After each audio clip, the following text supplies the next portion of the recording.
అంటే ఎందుకు why choose thriller mostly ఎందుకంటే దానికి బ్యాక్గ్రౌండ్ స్కోర్ ఎక్కువ ఉంటుంది అదే ఒక లీడ్ విధంగా చేస్తుందనా అలా లేదా అంటే నాలో ఉన్న మ్యూజిక్ డైరెక్టర్ పని ఇవ్వడం కోసం నేను సినిమా చేయలేదు డైరెక్షన్ లేదు నేను చేసిన సినిమాకి నాలో ఉన్న మ్యూజిక్ డైరెక్టర్ మ్యూజిక్ చేసాడు అంతే అయితే అది కూడా చెప్తున్నాను ఫస్ట్ ఒకసారి చేశాను నేను మ్యూజిక్ అది నాలో ఉన్న డైరెక్టర్ నచ్చలేదు అందుకని మళ్ళీ స్క్రాప్ చేసి మళ్ళీ మ్యూజిక్ చేశాను నేను అంత సినిమాకి ఓ సో నేనే తప్పుపోయాను ఆర్ లేకపోతే నా డైరెక్టర్కి నా మ్యూజిక్ డైరెక్షన్ నచ్చలేదు ఓ మీలో ఉన్న డైరెక్టర్ కి నా మ్యూజిక్ డైరెక్టర్ నచ్చలేదు నా మ్యూజిక్ డైరెక్టర్ ఇచ్చిన మ్యూజిక్ నచ్చలేదు so actually I work down at one thing then I realize that I went wrong somewhere అంటే in the interpretation of whatever the director is asking for అనమాట so I had to rework on it ఎందుకంటే మన music అనే ఇందాక నువ్వు అడిగావు కదా దేనికి చేస్తాం మ్యూజిక్ అంటే బ్యాక్గ్రౌండ్ మ్యూజిక్ వచ్చేటప్పటికి ఎలా ఉంటుందంటే అంటే ఈ హీరో అనే బ్రాండ్ పక్కన తీసి పెడితే I'm telling you the scientific analysis of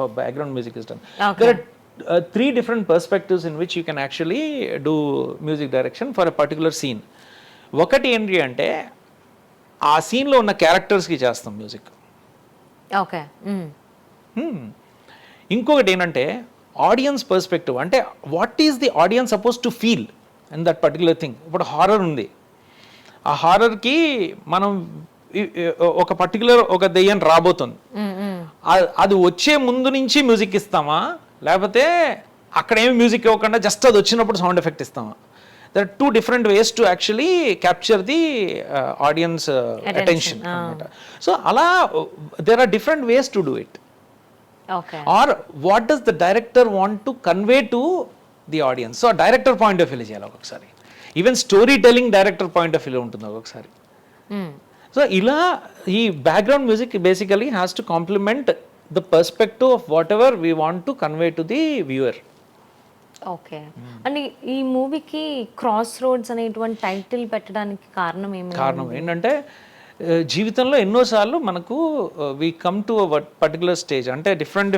టైమ్స్లో జస్ట్ లైక్ మనం ఒక జర్నీలో వెళ్తున్నప్పుడు మనకు కొన్ని జంక్షన్స్ వస్తూ ఉంటాయి ఆ జంక్షన్స్ వచ్చినప్పుడు ఒకసారి మనం స్ట్రైట్ వెళ్ళాలి లేకపోతే రైట్కి వెళ్ళాలి లెఫ్ట్కి వెళ్ళాలి అలా సో ఆ పాత్ అనేది మనం ఆ రోజు మనం రైట్కి తీసుకుంటే జీవితం ఇటు వెళ్తుంది మనం స్ట్రైట్కి వెళ్ళి ఉంటే ఇంకోటి ఉంటుంది జీవితం so every time in life we keep getting this particular junctions this cross roads అనమాట సో అలా వచ్చినప్పుడు జీవితంలో మన ఆ పర్టికులర్ సెంటర్లో మనం నించున్నప్పుడు మనం చాలా కన్ఫ్యూజ్డ్గా ఉంటాం అలాంటి కాన్సెప్ట్ అందుకని ఆ పేరు పెట్టి ఓకే అంటే ఇందులో స్టోరీ వైజ్ చూసుకుంటే ఎలా ఉండబోతుంది అంటే చూసే వ్యూయర్స్ ఏమీ ఎక్స్పెక్టేషన్ లేకుండా వచ్చి చూడాలా లేకపోతే శశి ప్రీతం మ్యూజిక్ బాగుంటుంది బట్ డైరెక్షన్ ఎలా ఉంది ఏ థాట్స్లో రావాలి నేనంటే స్పెసిఫిక్గా నేను ఏది ఇలా అనుకుని ఎప్పుడు ఒక సినిమాకి వెళ్ళకూడదు సినిమా అనేది ఒక ఎంటర్టైన్మెంట్ ఆ బయోపిక్ కాదు సో ఒక ఎంటర్టైన్మెంట్ని ఒక సర్ప్రైజ్ వాల్యూ అనేది ఇవ్వడానికే ట్రై చేస్తారు ఎవరైనా కూడా ఎనీ ఫిల్మ్ మేకర్ అనేది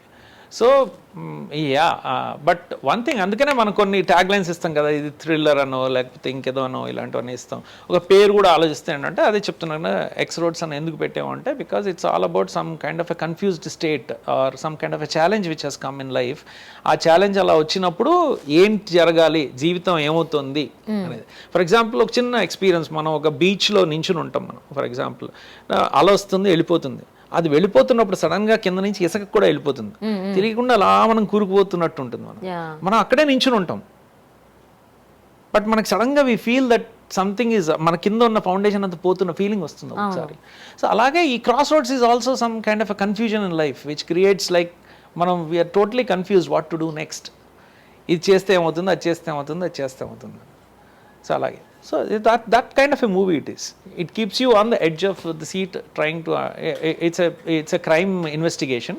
Okay. థ్రిల్లర్ అనమాట సో ఆ క్రైమ్ అనేది అసలు ఎవరు చేశారు అలాంటి జనరల్గా ఎక్కువగా ఇలాంటి మర్డర్ మిస్టరీస్ అవన్నీ చూసే వాళ్ళకి ఇంట్రెస్ట్ ఉన్న వాళ్ళకి డెఫినెట్గా this movie will be very interesting okay అంటే మీకు డబ్బులు ఎక్కువ కావాలన్నా యాజ్ ఎ డైరెక్టర్గా యాజ్ ఎ మ్యూజిక్ డైరెక్టర్గా మీరే ఉన్నారు మ్యూజిక్ డైరెక్టర్గా నా డబ్బులు నేను తీసేసుకున్నా డైరెక్టర్గా ఆడు ఏమవుతాడో నాకు తెలీదు వాడు ఫస్ట్ మూవీ కదా సో నాకు డబ్బులు కావాలి కాబట్టి డబ్బులు ఉన్నాయి కూడా వచ్చాను అన్నారు కదా సో మీకు ఇప్పుడు 2 payments వస్తున్నాయా కాదు, డైరెక్టర్ గా వాడి కొత్త కదా, డైరెక్టర్ గా కొత్త కదా, సో వాడి ఫేట్ వాడి ప్రాబ్లం, నాది కాదు. యాజ్ మ్యూజిక్ డైరెక్టర్ నాకు కావాల్సిన డబ్బులు నేను తీసేసుకున్నా. ఓకే, డైరెక్టర్ కంటే డబ్బులు ఇప్పుడు ఇవ్వాలన్నారా, తర్వాత ఇస్తా అన్నారా? ఏమో నాకు తెలియదు, అది ప్రొడ్యూసర్ కి తెలుసు, నాకు తెలియదు. మీరే కదా డైరెక్టర్ ఈ cross roads. So music director interview అవుతాను కాబట్టి చెప్పాను, మ్యూజిక్ డైరెక్టర్ డబ్బులు తీసుకున్నాను. డైరెక్టర్ గా ప్రాజెక్ట్ బాగా హిట్ అయితే నా షేర్ నాకు వస్తుంది. ఓకే, సో అంటే మ్యూజిక్ డైరెక్టర్ శశి ప్రీతం మాకు తెలుసు, ఇక్కడ డైరెక్టర్ పేరేంటి? పేరు అదే, ఇంకా మార్చుకోలేదు. ఇక్కడ కూడా పేరు మూవీ డైరెక్టర్ శశి ప్రీతం అని అనాలా లేకపోతే? లేదు, యాక్చువల్ గా నా పూర్తి పేరు వాడబోతున్నాను. My full name is Shashi Pritam Pratap Giri. Shashi Pritam Pratap Giri. Pratap Giri మా ఇంటి పేరు. So I will be using that in this movie. Okay, so మరి మూవీ ఇండస్ట్రీలో మీ వెల్ విషర్ ఎవరు అంటే ఎవరి పేరు చెప్తారు? Or else who is the well wisher in your life? అంటే ఎందుకు ఉండాలి అసలు వెల్ విషర్లు? మనుషులు life is basically give and take relationship, అంతే. ఓకే, మనం మంచి చేయకుండా ఒకడు ఊరికే వెల్ విష్ చేయడు. మనం ఒకరికి మంచి చేస్తే వాళ్ళు మన కోసం గివ్ అండ్ టేక్ పాలసీ అంటారా? అంతే, మనం మంచి చేయాలి, వాళ్ళు మనకు మంచి చేయాలి.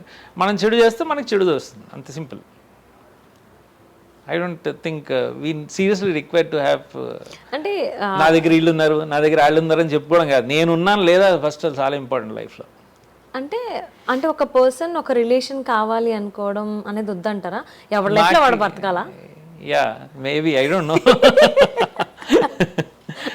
అంటే నా ఉద్దేశంలో చాలా మనం we should be very encumbrance free and baggage ఫ్రీగా ఉండాలి లైఫ్ అనేది. వెళ్ళిన చోటల్లా విజిటింగ్ కార్డులో 10 పేర్లు వీళ్ళందరూ నా వెనకాల ఉన్నారు, విజిటింగ్ కార్డు వెనక్కి తిప్పి చూడండి అన్ని పేర్లు నా వెనకాల ఉన్నారు అని చెప్పుకోవడం కరెక్ట్ కాదని నా ఉద్దేశం.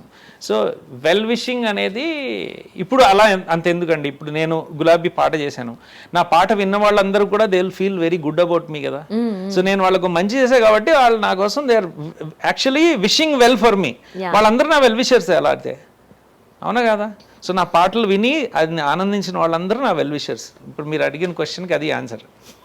ఓకే, అంటే క్రాస్ రోడ్స్ కంటే ముందు 2009లో మీరు ఆల్రెడీ కిర్కిట్ అనేటువంటి మూవీ కూడా మీరే డైరెక్ట్ చేశారు. అంటే మ్యూజిక్ డైరెక్టర్గా అప్పుడు ఆల్రెడీ మీకు సాఫీగానే నడుస్తూ ఉంది. సో ఎందుకు మళ్ళీ డైరెక్షన్ వైపు వెళ్ళాలి అనేటువంటి ఆలోచన వచ్చింది? అంటే యాక్చువల్గా మళ్ళీ ఈ క్వశ్చన్లోనే మీకు ఆన్సర్ కూడా ఉంది. మీరు అన్న క్రాస్ రోడ్స్కి ముందు అన్నారు. అవును. సో క్రాస్ రోడ్స్కి ముందు 2009లో నా జీవితంలో క్రాస్ రోడ్స్ అనుకుందాం. ఓకే, సో ప్రతిసారి మన జీవితంలో జీవితం keeps prompting us to do something more. ఒకటి మనం చేస్తున్న దాంతో మనము హ్యాపీ అయిపోయి పర్లే ఇది ఉంది కదా సరిపోతుందిలే అని దీంతో మనం ఇది అవ్వాలి, లేదా ఇంకా ఏదైనా ట్రై చేద్దాము అన్నది ఒకటి ఉంటే అప్పుడు we will always keep trying to innovate whatever we're or whatever our life is. మన అందరికీ ఉండేది ఒకటే లైఫ్ కదా, ఏదో కొన్ని చేయాలని ఉంటాయి కదా దాంట్లో. సో ఎక్కడో పాయింట్లో ఇది చెయ్యాలి అని ఒక రిస్క్ తీసుకోవాలనిపిస్తుంది మనకి. అసలు రిస్క్ తీసుకోకపోతే వేస్ట్. ఇందాకే చెప్పే కదా, నాకు రిస్క్ తీసుకోవడం అంటే ఇష్టం. సో కొన్నిసార్లు కొన్ని అలా దూకుతూ ఉంటాయి, హేస్టీగా ఉంటాను. నేను చిన్నప్పటి నుంచి కొంచెం అది దుడుస్తూనే ఉంది నాకు. So yes, I wanted to work out whether you know it will happen or not నాకు తెలియదు. I tried it, but unfortunate సినిమా బాగా రాలేదు, బాగా ఆడలేదు కూడా. So it didn't work out for me.